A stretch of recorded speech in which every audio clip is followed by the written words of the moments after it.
stunning and very gorgeous creature. Let me turn her into modern day Cleopatra a la Liz Taylor, or Liz Taylor a la Cleopatra.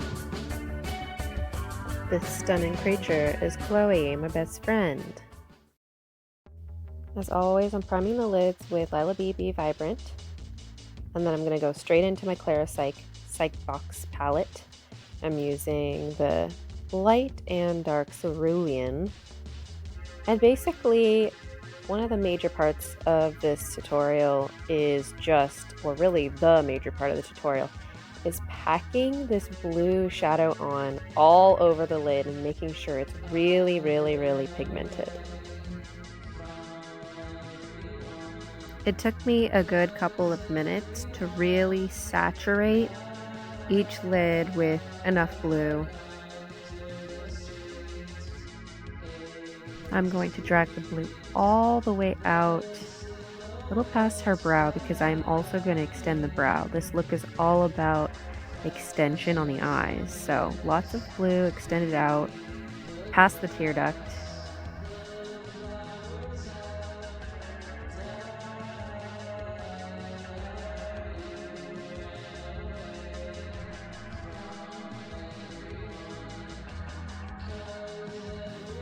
I'm also using a tissue to prevent the bulk of the fallout from happening all over the face.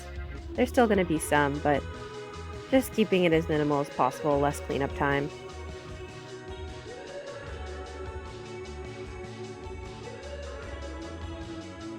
So once I'm feeling pretty good about all the blue that's packed on, I'm just taking the pastel purple here, that lavender, and saturating most of the lid in the center to give it a little bit of a gradient, and then cleaning up with some of my Milk Micellar gel remover and a pointy Q-tip to make that part of the eye shape super sharp. So checking out the picture I'm working off of Liz Taylor to make sure it looks snatched, and then going in again with a little bit more blue shadow and sharpening that line from whatever we lost when we were taking away with remover.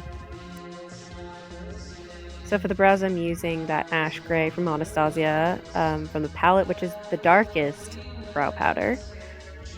And I'm going to go in with a really strong shape. Chloe has the best eyebrows to do a Liz Taylor eyebrow because they're really full in the front and they're pretty much full all over, but with the blue eyeshadow being so pigmented, I was able to kind of go over some of her brow to make it look really thin from the middle to the end. And that is what is crucial to her look, is that extended brow, arched brow, really thin and tapered at the end.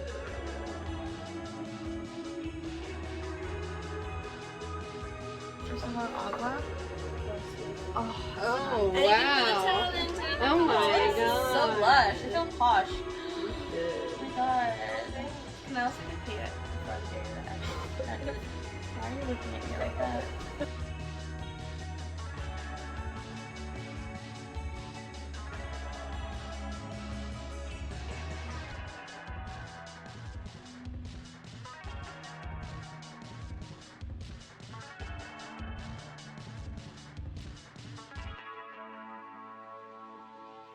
So what's going to give you the most gorgeous clean lines, that clean arch and wing at the end of your shadow, is taking a makeup wipe and carefully getting all of the fallout out from under your eye. I'm even kind of holding her lid as I do this, holding her face so I can get the tightest straight line.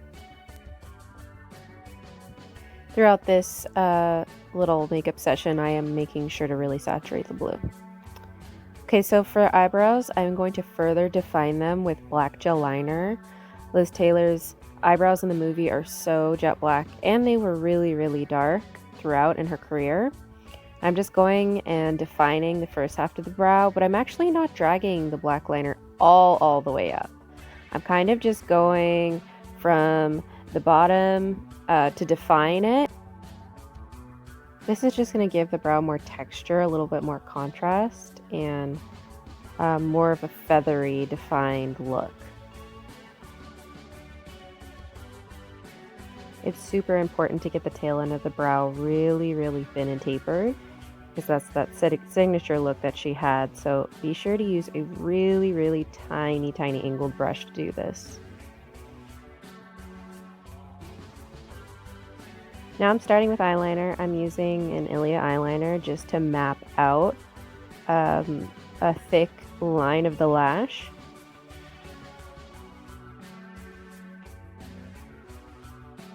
This liner will carry all the way to the tail end of brow. This video looks really different because I filmed it at night and I'm doing makeup on someone else, so I can't quite get as close up with my camera as if it were just me. So yeah, apologize, but I did the best I could. I'm not a director of photography. Alright, make sure you get the inner corners lined for that feline definition, and then I'm just dragging the line all the way out. I did tight line the eye with the black liner, and now I'm just making that little stem that's on the end that gives that Cleopatra look, cleaning up all the lines with my black liner pen, which is going to give you super, super crisp lines. All 3 different black liners create different texture. But if you don't want to buy a pot of gel liner, you could actually take a cheap eyeliner, light it with your lighter to get it nice and melty and smooth, and then try to work with that in an angled brush. If you really wanted to get away with not having 3 different eyeliners. But I highly recommend it because it's like having different kinds of paints, and you need different paintbrushes to create different looks. So it's all about how far you're willing to go to commit to the look. The best makeup remover I have used ever, hands down, is the Milk Micellar Gel Remover. It gets my black liner so clean. It gets like a red lip line so clean and crisp. It is so crucial to use the cotton buds with the remover to get perfect eyeliner, perfect red lips. For the bottom lash line part, I am just using the gel liner again, and I'm using that tiny, tiny angled brush, and I'm holding, see right there, I'm holding her bottom lid. That's going to give me a lot of precision, a really smooth line down there. And then again, cleaning up everything with the gel remover is going to get it nice and crisp. I'm applying Hollow Shimmer from Clara Sykes Real Fantasy box, and I'm patting it on with my fingers, and then I'm blending it away with a brush. Then I'm taking my ColourPop custom glitter palette and taking a glitter applicator from Glossier, which I really, really like, which makes doing a glitter liner really easy. And that violet color of the ColourPop pressed glitter, no glue necessary because it is sticky. And I'm just going along the middle of the lash line, the liner, and I am like giving it definition in the center of the lid. So the combination of the hollow glitter plus this chunky glitter gives the eyes so much gorgeous definition. I highly recommend using different kinds of glitters. Also using this white liner by Morphe, and the color is called Coconut. It's super creamy and it's really pigmented, so that white of the eye is looking really white. And then I'm also putting little corner tear ducts of white as well to highlight, because in the Cleopatra movie, Liz Taylor's tear ducts are super white. And I'm taking a fine navy glitter and I'm going over the black liner to thicken it and give it more intense drama. And that's what this look is all about, is intense drama. So just get freaky with it and use different glitters, different colors of glitters. And don't worry if you get glitter all over the face. You can use tape to take it off later.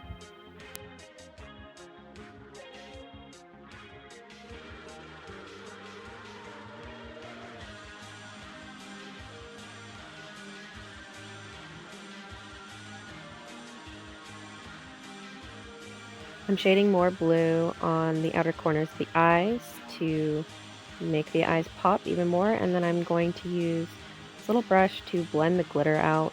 It's just going to make the glitter look more fine and pretty and blended and not like a chunky Courtney Love mess.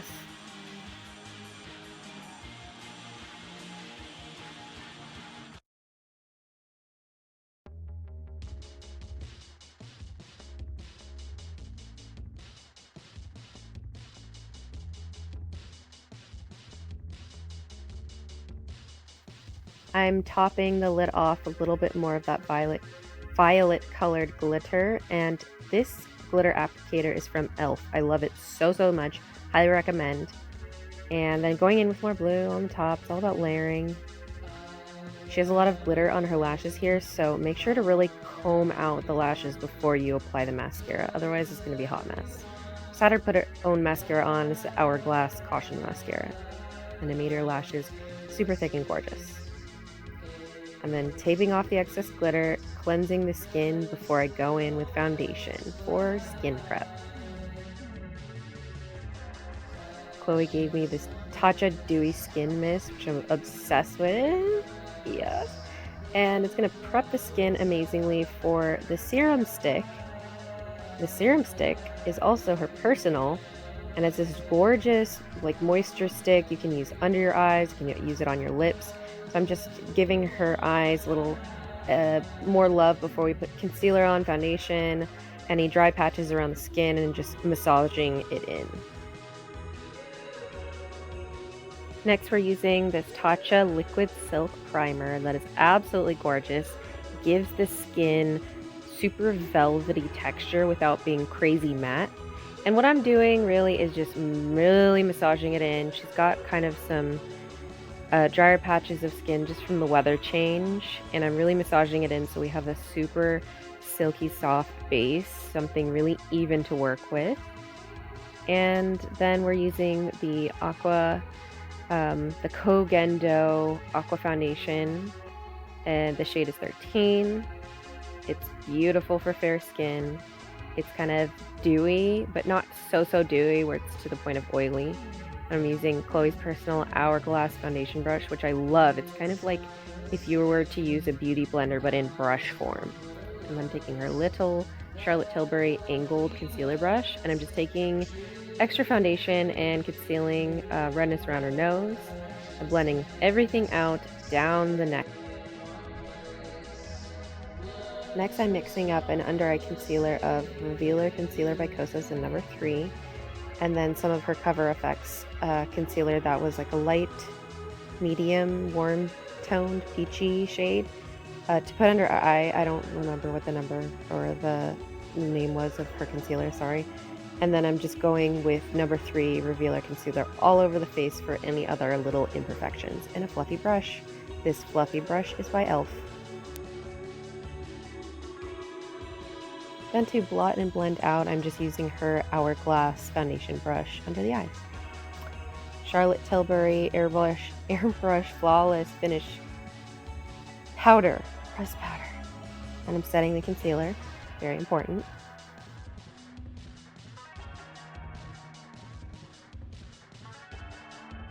Next, I am going in with a really big, soft powder brush and powdering anywhere that I know I'm going to contour.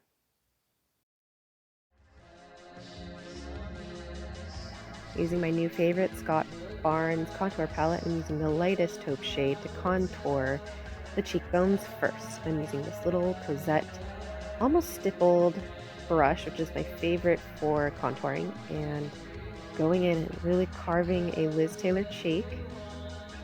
And then she says, oh my god. And going in on the other side, and I'm going to definitely go down the jawline, under the chin.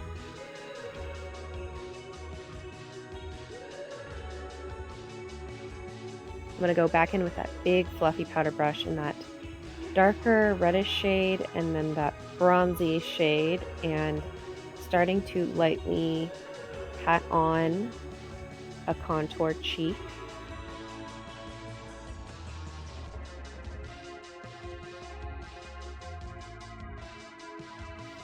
And then for the jawline, I'm using just the taupe shade with my Cosette brush, the smaller brush. Going in on the jawline, right underneath the chin.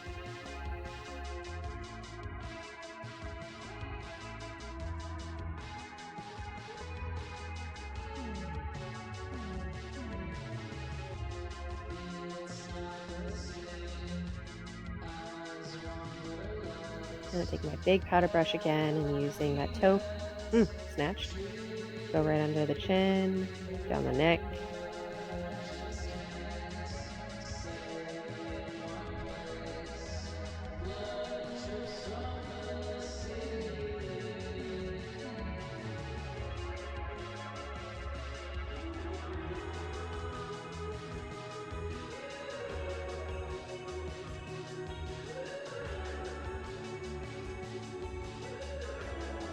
I'm using my favorite blush of all time, Papaya 1972. It's a super pastel-y blush by Kosas. And using that as blush for the cheeks, dipping into just a little bit of the highlighter on the other side. My big fluffy powder brush. Gonna give the skin just a little bit of sheen. And then to saturate the cheek even more, using my smaller close-up brush and giving the cheeks a little pop. And then Chloe's gonna prep her lips with that Tatcha serum stick. Going in with Pillow Talk lip liner by Charlotte Tilbury, the holy grail of all lip liners for light skin tones. Not so much medium for me. I don't like it personally on me. I'm medium skin tone.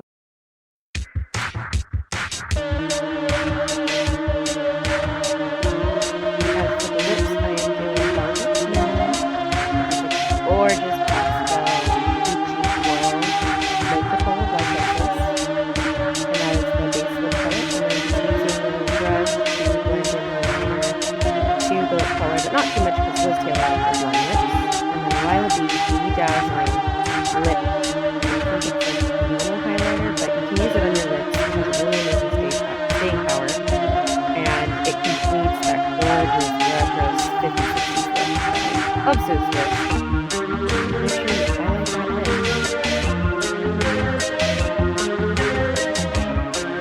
Finishing off the skin with a little bit of that touch of the skin. There she is. Yes, you better work.